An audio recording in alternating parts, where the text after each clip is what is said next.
Por exemplo, Adão e Eva, eles devem ter vivido numa bolha. O fato é o seguinte, eles geraram 2 filhos, Caim e Abel. Caim matou Abel. Aí Caim foi expulso do paraíso. Saiu para uma cidade chamada Nod, que era uma cidade já, uma civilização super estruturada, e casou com uma mulher e teve muitos filhos. E a Bíblia não está nem aí para te explicar como é que isso aconteceu. Como é que a cidade já estava lá? Já estava lá. Se Adão e Eva tinham acabado de aparecer, ou se tinham aparecido, de onde já estava lá? Como, por exemplo, no capítulo 6, outra vez, antes dos Benai Elohim descerem e possuírem as filhas dos homens e gerarem os Nefilim, que em hebraico significam os filhos dos que caíram e que se tornaram gigantes, eram gigantes, seres desproporcionais, que estão sendo achados há muitos anos e a arqueologia encobre. A arqueologia não deixa que isso venha a público, porque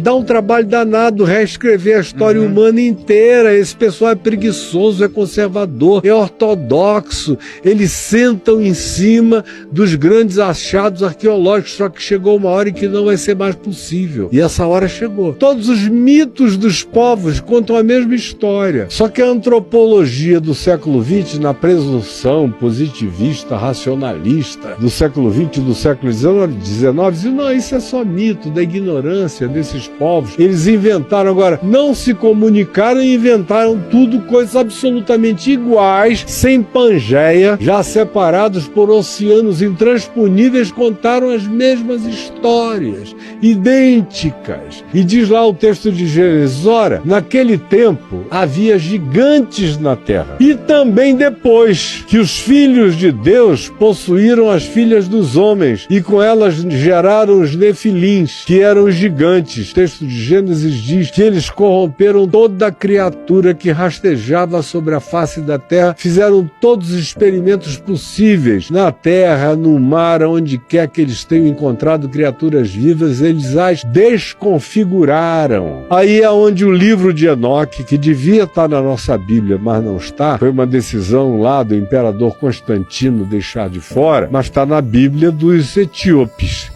Se você pegar a Bíblia dos etíopes, o livro de Enoque consta lá. Você vai ver a mesma história com detalhes. Que detalhes são esses? Que eles trouxeram essas tecnologias que eram entendidas pelos povos antigos como magias e que eles evocaram para si o lugar de adoração de deuses. Foram adorados como deuses por gerações e gerações e gerações. Corromperam a natureza humana, a natureza da criação, a natureza de todos os animais, de modo que quase tudo que a gente vê como mito, metade homem, metade peixe, metade isso, metade aquilo, não foi mito, foram coisas que aconteceram com experimentos genéticos. Você vê, por exemplo, Flávio Josefos, que é o grande escritor judeu, que ganhou esse nome depois para criar uma adaptação romana para sobreviver entre os romanos e que reescreveu toda a história judaica do Gênesis para frente, até depois da queda de Jerusalém e mais um pouco. Ele diz aos gregos, ele diz, vocês gregos, todo o panteão de vocês foi verdade, não foram mitos.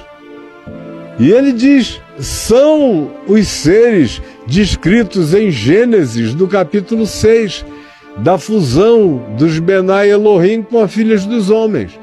De modo que o que Freud se apropriou como uma psicologia humana, usando o panteão greco-romano como simbolização, manifestação arquetípica exacerbada da natureza humana exagerada, de fato aconteceu. Se você quiser entender a psicologia desses seres pré-diluvianos, que decorreram dessa miscigenação de entes celestiais com as filhas dos homens e com a corrupção do gênero humano, em razão da qual veio o dilúvio, que foi o resetting. O dilúvio está explicitamente dito, que não tinha mais saída.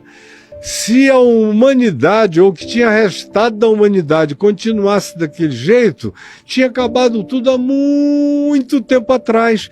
O dilúvio foi um resetting, para ver se a gente rehumanizava o planeta e recomeçava de novo.